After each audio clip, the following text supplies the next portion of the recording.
In the final months of the Second World War, as the map of Europe was collapsing inward toward Berlin, a strange and revealing pattern began to appear across Germany. Entire towns that had endured years of bombing suddenly raised white flags the moment American or British troops appeared on the horizon. Soldiers who had fought fiercely on other fronts quietly surrendered to Western units. Civilians waved improvised banners from windows, hoping to signal that they meant no resistance. But farther east, something very different was happening. Along the roads leading away from the advancing Soviet armies, long columns of refugees stretched for miles. Horse carts piled high with belongings creaked through frozen mud.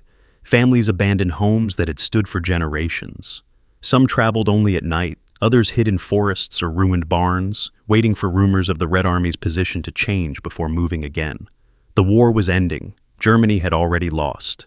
Yet millions of Germans were still running, not from the Americans, not from the British, from the Red Army.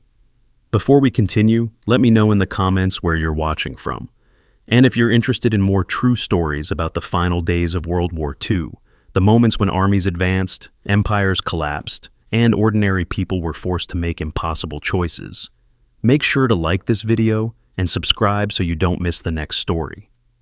To understand why, you have to look beyond the final weeks of the war and into the brutal landscape of the Eastern Front itself. For nearly 4 years, the war between Nazi Germany and the Soviet Union had been unlike any other theater of the conflict. It was not merely a military campaign. It was a struggle shaped by ideology, revenge, survival, and devastation on a scale that even seasoned soldiers struggled to comprehend. When German forces crossed into Soviet territory in June of 1941, the invasion unleashed one of the most destructive campaigns in human history. Entire Soviet cities were reduced to ruins. Villages were burned. Millions of civilians were killed, starved, or deported. Soviet prisoners of war died in enormous numbers inside makeshift camps, where food and shelter were almost non-existent. For many soldiers of the Red Army, the war quickly became something more than a fight against an invading army. It became a fight for survival and retribution. Homes had been destroyed, families had disappeared, whole regions had been left scarred by occupation. And as the war turned against Germany, those memories traveled west with the Soviet advance. By the winter of 1944, the strategic situation had shifted dramatically.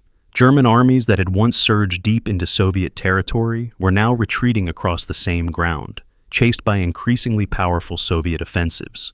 Cities like Kiev, Minsk, and Smolensk had been retaken. The front lines were moving rapidly toward the borders of the German Reich itself. Inside Germany, the change created a deep sense of uncertainty. Official propaganda insisted that victory was still possible, but many civilians and soldiers understood the reality more clearly. The Red Army was approaching, and the stories arriving from the east were unsettling. Refugees from territories already captured by Soviet forces brought reports of chaotic fighting, looting, and vengeance. Some of these stories were exaggerated by fear and rumor. Others were shaped by years of Nazi propaganda that had portrayed the Soviets as barbaric enemies. But mixed within those rumors were undeniable truths. The Eastern Front had been fought with a level of brutality that made reconciliation almost impossible. Both sides had suffered catastrophic losses, and the bitterness of that struggle had hardened attitudes in ways that Western Europe had not experienced to the same degree. For German civilians, the distinction between the advancing Allied armies became increasingly important. To the west were American and British forces whose governments had repeatedly emphasized rules for occupation and treatment of prisoners. To the east were Soviet armies that had endured the devastation of their homeland and were now marching toward the capital of the regime that had caused it. As Soviet troops crossed into East Prussia in late 1944, the war entered a new phase. German territory itself was now becoming the battlefield. The first encounters between Soviet soldiers and German civilians were shaped by exhaustion, anger, and the chaos of advancing front lines. For many Germans, the news traveled quickly and spread fear just as quickly. Communities began making desperate calculations about survival. Some families fled westward before the front arrived. Others attempted to stay, hoping the war might pass them by. Local officials sometimes ordered evacuations, though transportation and supplies were often scarce. In many cases, civilians simply left with whatever they could carry. At the same time, the Western Front presented a different picture. After the Allied landings in Normandy in June of 1944, American and British forces fought their way across France and into Western Germany. The battles were fierce, and cities were damaged by heavy fighting and bombing. But the behavior of occupying forces generally followed the conventions of military law that Western commanders had emphasized throughout the campaign. German soldiers captured on the Western Front often found themselves in organized prisoner-of-war camps rather than improvised detention areas. Civilians encountered troops who were focused primarily on securing territory and continuing the advance. This contrast, whether entirely accurate or shaped partly by perception, began to influence decisions on both sides of the battlefield. German units sometimes attempted to move west whenever possible, hoping to surrender to American or British forces rather than Soviet ones. In the final weeks of the war, entire formations redirected their retreat routes with this goal in mind. The difference was not simply about ideology or propaganda, it was about expectation. Soldiers and civilians believed that surrendering in the West offered a better chance of survival, while surrendering in the East carried far greater uncertainty. By early 1945, the Red Army had launched massive offensives that pushed deep into German territory. Soviet forces crossed the Oder River and moved steadily toward Berlin. The scale of the advance was staggering. Millions of soldiers, thousands of tanks, and enormous artillery formations were concentrated for the final drive into the heart of the Reich.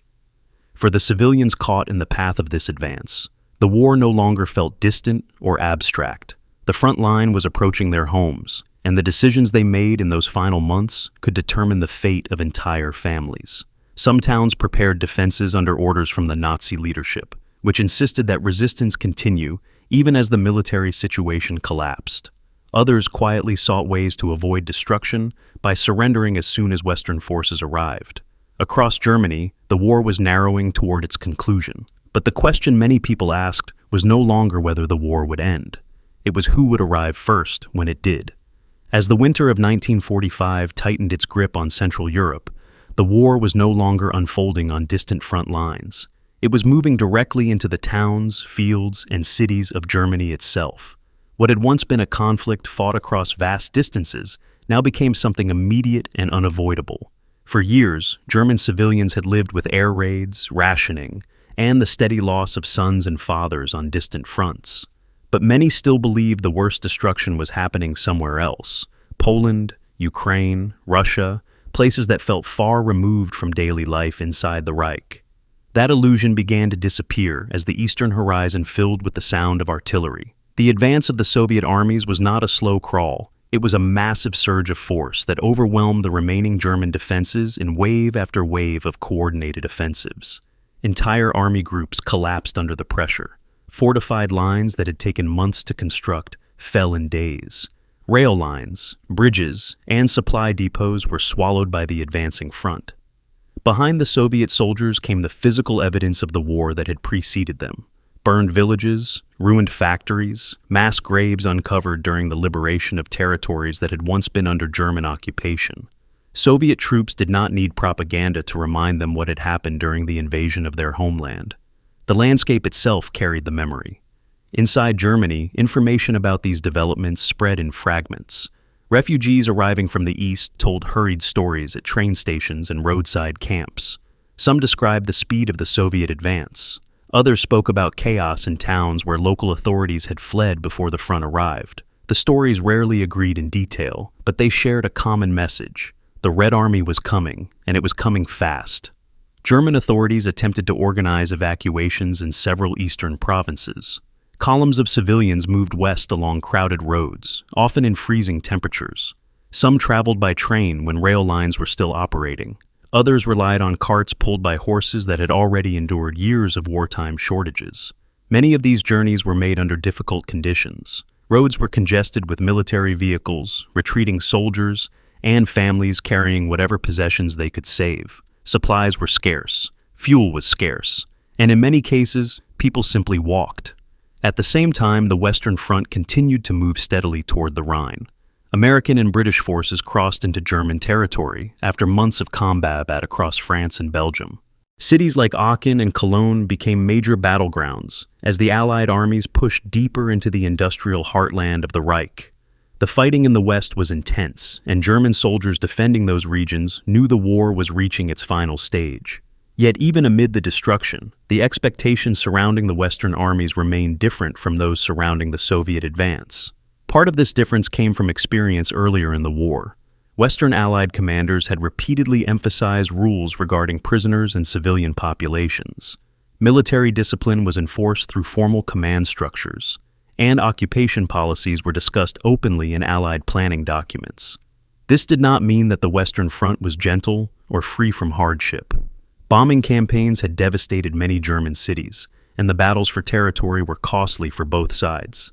But among German soldiers and civilians, a belief persisted that surrendering to Western forces offered a more predictable outcome than encountering Soviet troops whose homeland had suffered immense devastation during the invasion. That belief began to influence decisions at every level of the collapsing German war effort. On the battlefield, German commanders increasingly faced a strategic dilemma. The Eastern Front was disintegrating under relentless pressure, while the Western Front, though still dangerous, offered the possibility of organized surrender. Units that had once been deployed to defend territory began maneuvering in ways that reflected these calculations. Some formations attempted to withdraw westward whenever possible. Officers quietly redirected columns of soldiers toward areas where American or British forces were advancing. In several cases, commanders even negotiated localized surrenders in order to prevent their troops from being captured by Soviet armies approaching from the east. These decisions did not always succeed. The speed of the Soviet offensives often closed escape routes before retreating units could move far enough west. Entire divisions found themselves surrounded, their options shrinking with each passing day. For the civilians caught between these two advancing fronts, the choices were equally difficult. Families debated whether to flee or remain in place. Some believed that leaving their homes would only expose them to greater danger along crowded evacuation routes. Others felt that staying meant risking whatever might happen when the front lines arrived.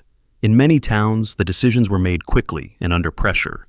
Rumors about Soviet movements circulated constantly. A report that Soviet tanks had reached a nearby village could send entire neighborhoods packing their belongings within hours. Meanwhile, in Berlin, the leadership of the Nazi regime insisted that resistance must continue.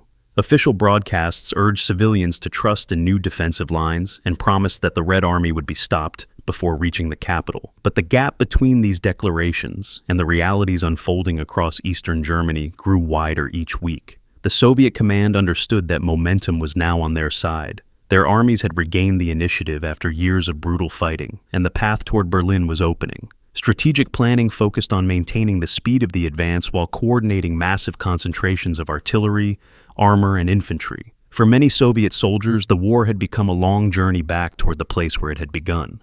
They had fought across the ruins of cities like Stalingrad and Kiev. They had crossed rivers under fire and endured winters that tested the limits of endurance. Now, as they pushed deeper into Germany, the end of that journey seemed finally within reach. Yet the closer the Red Army moved toward Berlin, the more complicated the situation became for everyone involved. The advancing front was not a single line, but a constantly shifting boundary marked by destroyed bridges, abandoned vehicles, and villages caught in the path of military operations. Communication between retreating German units was increasingly unreliable. Civilian authorities struggled to maintain order as infrastructure collapsed around them. And in the midst of all this uncertainty, the question that had begun circulating months earlier continued to shape decisions across the country. If the war was lost, and by early 1945 many people knew it was, who would arrive first? For millions of Germans, the answer to that question mattered more than almost anything else. Because the difference between encountering the Western Allies and encountering the Red Army was no longer just a matter of military strategy. It had become a matter of survival. By the spring of 1945, the outcome of the war was no longer in doubt. The question was not whether Germany would fall, but how the final collapse would unfold and who would be standing in each place when the fighting stopped. Across central Germany, the two great Allied advances were now closing in from opposite directions. American and British armies pushed eastward after crossing the Rhine, capturing towns and industrial centers that had once formed the backbone of the German war economy. At the same time, Soviet forces moved west in vast formations that stretched across hundreds of miles of front. Between them lay the remains of a state that had once dominated Europe. German military resistance was weakening everywhere, but it had not disappeared. Some units still fought stubbornly, especially where commanders believed they could slow the Soviet advance long enough for civilians to escape westward. Other units quietly surrendered when they encountered Western forces, sometimes lowering their weapons the moment American or British troops appeared. In many places, the war ended not with a single dramatic battle, but with moments of quiet realization. Columns of German soldiers emerged from forests or abandoned defensive positions and walked toward Allied lines carrying white cloth or improvised flags. Civilians stepped cautiously from basements and shelters, unsure what the arrival of foreign soldiers would bring. For the Western Allies, the occupation of German territory followed a structure that had been prepared long before the war ended. Military governments were organized to restore order, distribute food, and process prisoners of war. The goal was not revenge, but control and stability as the conflict came to its conclusion. Yet farther east, events continued to unfold at a far greater speed. The Soviet command was preparing for the final operation that would define the end of the European war, the capture of Berlin. The German capital was not only a strategic objective, it was a symbol. The city from which the invasion of the Soviet Union had been directed would now become the place where that war reached its final chapter. The scale of the approaching battle was immense. Soviet armies assembled along the Oder River in enormous numbers, bringing artillery, tanks, and infantry together for the final assault. For the soldiers involved, the campaign represented the culmination of years of relentless fighting across the Eastern Front. German defenses around Berlin were fragile by this point. Many experienced units had already been destroyed or captured during earlier offensives. What remained included a mixture of regular soldiers, hastily formed formations, and civilians pressed into defensive roles as the leadership of the regime demanded continued resistance. Meanwhile, refugees continued to move westward whenever possible. The roads were filled with people hoping to reach areas controlled by American or British forces before the Soviet armies arrived. In some cases, entire communities relocated within days as the sound of artillery drew closer. This movement created scenes that were repeated across the collapsing Reich. Long lines of wagons and bicycles moved through bomb-damaged towns. Families carried children and bundles of clothing, uncertain where they would eventually stop. The war had already uprooted millions across Europe, and now the final wave of displacement was sweeping through Germany itself. For the Soviet soldiers advancing toward Berlin, the journey carried a very different meaning. Many had begun the war in 1941, defending their homes against an invasion that had devastated vast regions of their country. They had seen cities destroyed, villages burned, and entire populations displaced. Now, nearly 4 years later, they were standing at the gates of the capital of the state that had launched that invasion. The battle for Berlin began in April 1945. Artillery thundered across the front as Soviet forces crossed the Oder and pushed toward the city from multiple directions. The fighting inside Berlin was intense and chaotic, with German defenders attempting to hold streets and intersections, even as their position collapsed around them. But the outcome was inevitable. Soviet units gradually closed in on the center of the city, block by block, building by building. Communication within the German leadership grew increasingly disorganized as the last defensive lines fell apart. By the end of April, the war that had begun in Europe nearly 6 years earlier was approaching its final moment. The fall of Berlin marked more than the defeat of a government. It signaled the end of the most destructive conflict the continent had ever experienced. In early May 1945, Germany formally surrendered, bringing the war in Europe to its conclusion. In the weeks that followed, the map of Germany was divided into zones of occupation controlled by the Allied powers. American, British, French, and Soviet forces each administered different regions as the process of rebuilding began. Looking back on those final months, historians often note the choices made by soldiers and civilians as the front lines closed in. Many German units deliberately sought surrender in the west rather than the east.